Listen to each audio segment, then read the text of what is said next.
Did you do this before? Yeah. Season 1. Yes, you did. I'd had 5 weeks off, and it was my first junket back because I've been on a big holiday. And this time I've been off for 5 weeks on paternity leave, and this is my first junket back. Congratulations! Well done. I watched it with my son this morning. Some of it. I was going to say he's a bit young for it. Yeah, I was going to say he's 4 weeks old, so he went over his head. How many did you watch? I've done 2 episodes. Oh, they sent you the first two. Yeah. did they? Okay. What do you think? What do you I think? loved it. Oh, great. Yeah. So, but just before I start, actually, I wanted to ask you, you're the only person I've met so far, Danny, who's been to Oasis. How was it?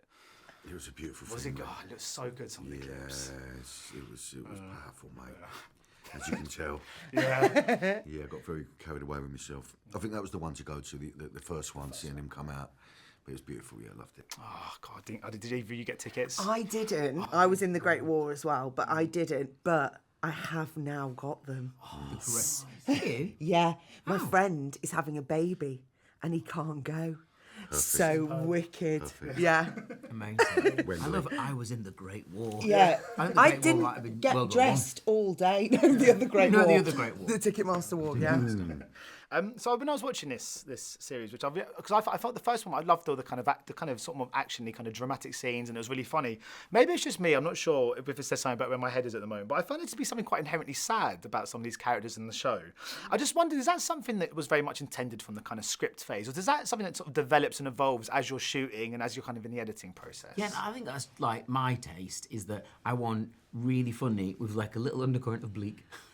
That's what does it for me. And so you get excellent actors, and they can pull it off when they have to.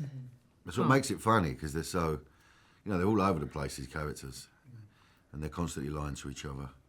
I mean, it's a story about two brothers trying to find their father, really, because they thought he was dead. So straight away, it's pretty dark.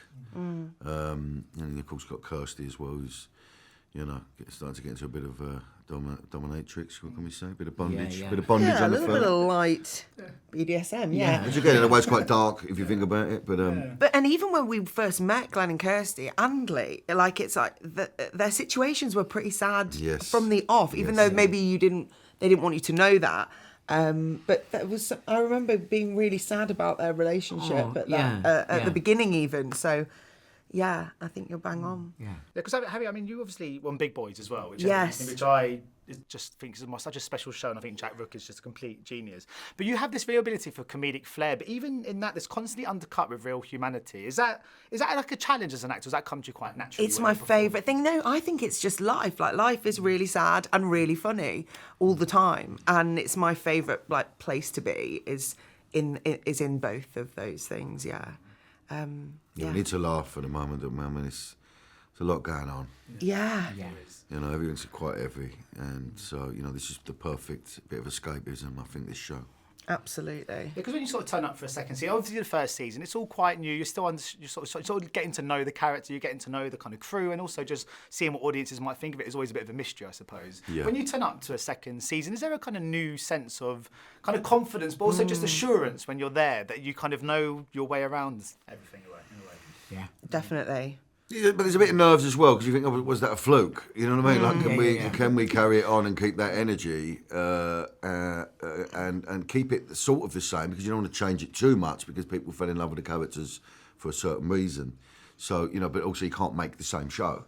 It's just about taking it up a few gears and really scratching the surface of these characters and what's going on. So it was a joy to listen. We all love each other and we all back each other, and so it's lovely coming to work, Yeah, so for those who did love the first season, what can they sort of expect from season 2? What sort of...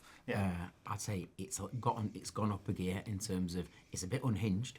There's some really weird standout moments. There's end of Ep 1. There's a particularly spicy bit. There's Lee has lost his mojo from the beginning. Is a sort of rotten pear of a man. Shaped like a pear, so I'll take that. Yeah. Lost his mojo and his towel as well. And his yes. End of Ep 1, he roars back to life. There's a naked chase in a suburban street. Filmed it for real. Danny just did it. Naked, apart from maybe a little bit of a pouch situation going on. The socket kept coming off. I mean, it didn't work, but there's some brilliant cameos in this now. We've brought some other people in that are really good and special and funny, and people we love and respect. So, it's great. Linda Henry, incredible. Amazing, Linda Henry. But just in that scene we mentioned, because it's sort of, I love the soundtracks. That's got the Fool's cover to Lost in Music, which I love. Are you involved? Because obviously when you're writing, are you involved in the music? And also when you're writing, do you picture songs to specific scenes? Yeah, I do. I sometimes write to a specific song. I find it really useful because it's a really. But then what happens is you have to clear songs. So if you can't then clear that song, it's a nightmare because a song sometimes has a very specific vibe that you can't put your finger on. So I do a lot of like listening to loads of different tracks and finding quite niche little kind of forgotten gems sort of thing. Yeah, but that one was a really fun one to find because we didn't know exactly what his naked chase was going to be set to. And having it, sorry, but they said like having Danny Dyer running naked after this vandal to the tune of The Fall. I mean, that is just like, there's something about it that's like, That's your brain, there, is it? That's brilliant. That's your brain. I was going to say that's a dream. But Yeah, it is the dream. That is the dream. No, Yeah. it did, yeah. Yeah. Are you two kind of musical with your acting? Do you ever listen to music when you're kind of getting in the mood for a certain scene or beginning of a day? I don't know about you, but I do. I do with specific, like, if there's a particularly like a scene that maybe either is very, very sad or like I have to get to an emotional place, I will listen then.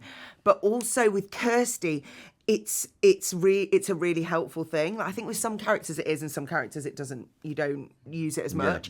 But I think with Kirsty, because she wants to be so up all the time, so the positive power ballad tracks, 90s pop princess sort of tunes are so good for her, and like putting on that smile and kind of she sort of lives in that world more than maybe other characters that I've played. I think the music in this is a character itself. 100%. You don't realise how important music is to any film or anything you actually watch and what it brings to the table, and to get it right. And you know, some of the tunes in this, I mean, phenomenal, and it's so down to him. Yeah, it's so him. I'm lucky they've let me do it, but I didn't really expect that they would do. But I keep doing it, and no one's told me to stop yet. I don't know. There must be someone somewhere who's like, I'm meant to be doing this, but you know. My final question, because I was lucky enough to interview Samuel L. Jackson a few years ago, and I asked him what his favourite ever use of the word motherfucker was in a film. And he gave this great answer from a scene from Jackie Brown with him and with De Niro. So I want to do a kind of British version as for you, Danny. You used the C word. We hear it a few times in Mr Bigstuff. You've used it with so much gusto in your career. Have you got a favourite use of the word cunt in a movie or for a TV use show? of the word cunt. Yeah, like is there a particular line from any of your films, or any of your characters where you've used that word and it stands out the most? I quite like the word cunt bubble. That was a good one. What is it? What even is Well, that? it can be whatever you want it to be. You know, you call someone it. It's sort of. Yeah. You know, you can use it in so many different ways. That word. I do understand that it's quite offensive, though. Now I've learnt over the years that I like to use it as a sort of a term of endearment. Really. Yeah. It's good in this a few times. Yes, yeah, and that's important to. Do you say? I don't say it. No, you don't, do you? The I best think one of Vicky it- Alcock does, doesn't she? She does. Yeah. She's got a really good one. On the Yeah, end, she. so- Yeah. If it's used in the right context, I think it's fine. I just did a film called Marching Powder. I think I used it too much, and that's even coming from me. I think we could have cut a few of them cunts actually. So, You don't want to dilute the cunts, do you? No, you got to keep them strong. Strong cunts. but good question. Yeah. And on that note, thank you so much, guys. Thank Much appreciated. you. Hopefully I'll see you for season 3. Yes, come Yes, on. come on. Ladies and gentlemen, you're watching Hey You Guys! Hey, you guys! Hey, you guys. Hey, that's what they all say. Hey, you guys. Hey, you guys!